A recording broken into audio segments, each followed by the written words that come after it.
Hello বন্ধুরা, welcome to Kapoor সংসার।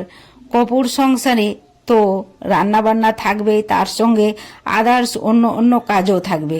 আমি সবেরই প্রায় অল্প অল্প তোমাদের কাছে ভিডিও নিয়ে আসি, আর তোমাদের ভালো লাগলে অবশ্যই একটা লাইক করবে।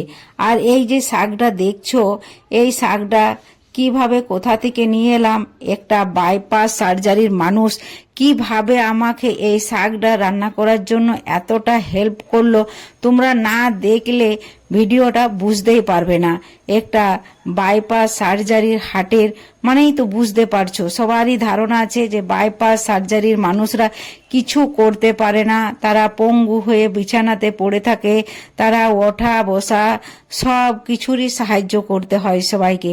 কিন্তু না বন্ধুরা, তোমরা যদি আমার ভিডিওটা দেখো তো তোমাদের একদম সম্পূর্ণ মানসিকতা উল্টে যাবে।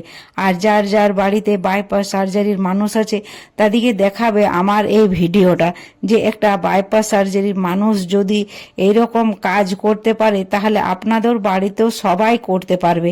কারণ এটা বাইপাস সার্জারির মানুষ মানেই যে অকেজো হয়ে গেছে তাই নয়। তাই আমি মোটিভেশনের জন্য এই ভিডিওটা আমি করলাম। যাদের বাড়িতে আছে তাদেরকে ভিডিওটা দেখিও যে হ্যাঁ, বাইপাস সার্জারির মানুষ যদি মনের জোর থাকে, হ্যাঁ বন্ধুরা আবারও বলছি, মনের জোরটা খুবই কাজ করে।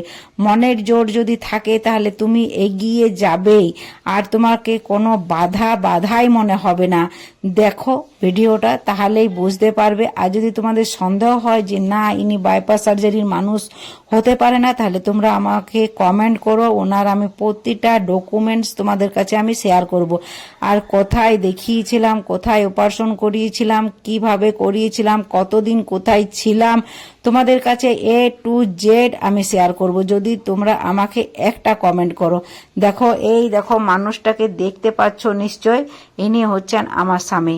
এই দেখো বাইপাস সার্জারির মানুষ, তিনি কাজকে কাজেই মনে করেন না। আমি তো মনে করি আমার থেকে উনি বেশি স্ট্রং।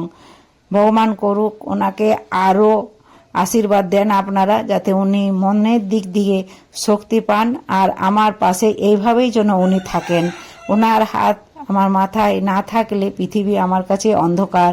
যতই মানুষের কাছে টাকা পয়সা গয়না থাকুক না কেন, স্বামী স্বামীই হয়। এই দেখো মাথাটা ভেঙে দিল।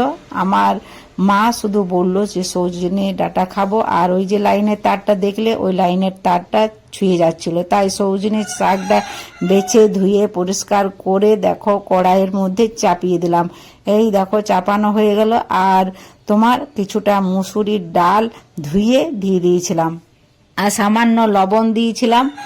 আর যে টিপসটার কথা বলছিলাম সেই টিপসটা হলো, তুমি একটু এটা খাবার সোডা দিয়ে দিতে পারো। তাহলে খাবার সোডা দিয়ে দিলে তোমার এই শাকটা, এই সজনে শাকটা অনেকটা গোটা গোটা থাকে, খাবার সোডা দিলে অনেকটা নরম হয়ে যায়, তার ফলে শাকটা খেতেও ভালো লাগে।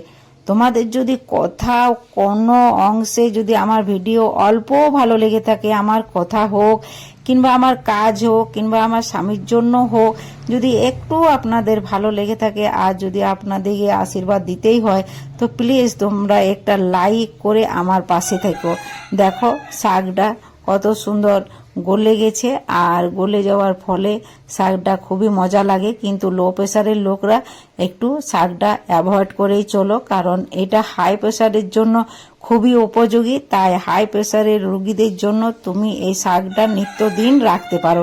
যাদের বাড়িতে নেই তারা আশেপাশে জোগাড় করেও রাখতে পারো, পাউডার করে রাখতে পারো। এটার বড়ার এপিসোড আমি তোমাদিকে দিয়ে দেবো, তুমি আমার ভিডিওতে লক্ষ্য রাখবে। এই দেখো সজনের পাতাটা আমি সেদ্ধ করে নিলাম, আর পেঁয়াজ কুচি, লঙ্কা কুচি, আর সামান্য যদি মনে হয় তোমাদের সর্ষে তেল দিয়ে দিবে, তাহলে সর্ষে তেল দিয়ে এটা সেনে নিও। আমি যে বললাম আমার বাইপাস সার্জারির মানুষ আছে, তাই আমাকে তেলটা অ্যাভয়েড করতে হলো। আর ওনার জন্য অবশ্যই তোমরা একটা কমেন্ট করো, আর ওনাকে আশীর্বাদ দিও। কমেন্ট করে সবাই আশীর্বাদ দিও। তোমরা ভালো থেকো, সুস্থ থেকো, আমার মতো যাতে তোমাদেরকে কষ্ট না পেতে হয়, তার জন্য তোমরা ভালো থেকো।